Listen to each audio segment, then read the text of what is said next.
Assalomu alaykum. Bugun sizlar bilan asosiy gaplashadigan mavzumiz o'quvchilar future perfect tense haqida bo'ladi. Boya present perfect tense, ya'ni hozirgi tugallangan zamon haqida gaplashdik. Bugun future perfect tense, ya'ni kelasi tugallangan zamon haqida gaplashamiz. Bu o'zi bitta qoida bo'yicha esa, ya'ni kelasi zamonda ma'lum bir vaqt oralig'igacha tugallangan ish harakatlar uchun ishlatiladi. Nima degani bu? Kelasi zamonda bir vaqtgacha tugallangan ish harakat. Buni tarjimasi qarang. Buni tarjimasi bo'ladi degan tarjimani beradi.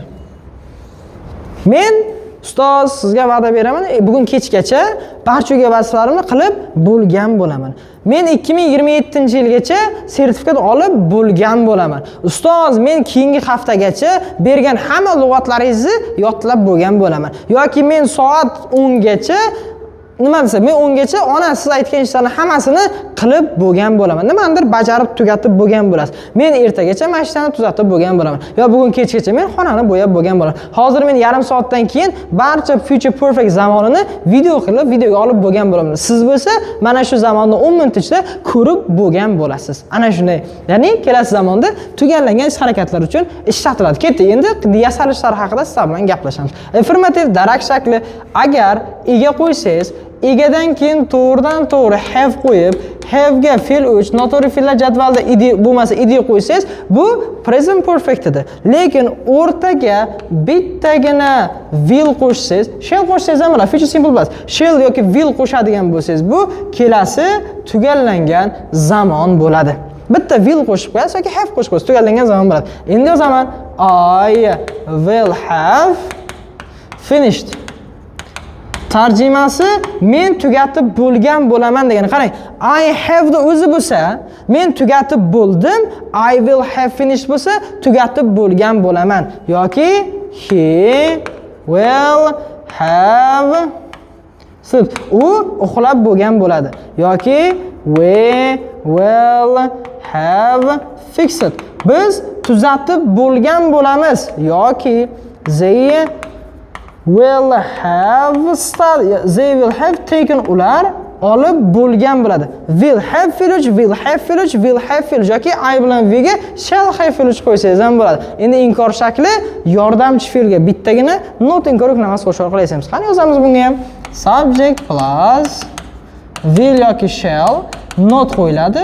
Yana o'sha have, yana o'sha fe'l 3 noto'g'ri fe'llar jadvalda bo'lmasa id shakl qo'shiladi. So'roq shakl bo'lsa-chi? Will plus subject plus have plus fe'l 3 noto'g'ri fe'llar jadvalda bo'lmasa id. Ana shunday. Misol uchun, men ertagacha uyga vasamni qilib bo'lmagan bo'laman. I will not have done. Misol uchun, by tomorrow. Mana bu endi eslab qoling, by degani gacha degani. By gacha. Asosan future perfect uchun ishlatiladi. By ertagacha men qilib bo'lmagan bo'laman. Uyga vazifani va ishimni qilib bo'lmagan bo'laman. Yoki he will not have finished. U tugatmagan bo'ladi. By 2027. 2027-yilgacha u misol uchun kursini tugatmagan bo'ladi yoki universitetini tugatmagan bo'ladi. They o'xshamay qoldi. They will not have passed. Ular hali pass degan o'tmoq degan. Ular o'tib bo'lmagan bo'ladi. Ular imtihonni o'tib bo'lmagan bo'ladi yoki biror vazifani, biror kursdan o'tib bo'lmagan bo'ladi. Ishlab bo'lmagan bo'ladi. Ana shunday. So'roq shakliga o'tamiz. Will e'longa chiqadi. Will you have, hammani ezadigan savol. Will you have taken IELTS by 2027? 2027-yilgacha siz IELTS olib bo'lgan bo'lasizmi? Ana shunday. Yoki will he, eslab qoling, he ga qarab has'ni bosib yormang. Bu yerda yordamchi fe'l will. He ga has ishlatilmaydi, have ishlatiladi. Will he have cleaned? Cleaned by 10. Soat 10 gacha u tozalab bo'lgan bo'ladimi? Yoki will they have fixed the car by night? ular tungacha mashinani tuzatib bo'lgan bo'ladimi? Juda oson zamon. Kelasi zamongacha biror ish harakatni ma'lum bir vaqtgacha tugallagan bo'lishingiz kerak. Juda oson zamon. Endi buni kalit so'zlari qarang. Buni to'liq yozib olasiz mana. To'xtatib, videoni to'xtatib, rasmga olib, shog'li qilib yozib oling buni. Endi buni ham o'zi bilan birga ishlatiladigan vaqt iboralari bor.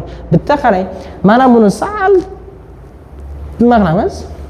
Boya sizga mana present perfectni kalit so'zlari edi. Mana shu present perfectni kalit so'zlari qaysilar bo'lsa, mana shular future perfect ham tegishli. Men misol uchun 2007-yilgacha allaqachon sertifikatim olib bo'lgan bo'laman. Yoki men never hech qachon men Amerikaga hech qachon borib bo'lmagan bo'laman yoki umuman nima vazifalarni tugatib bo'lmagan bo'laman desangiz bo'ladi.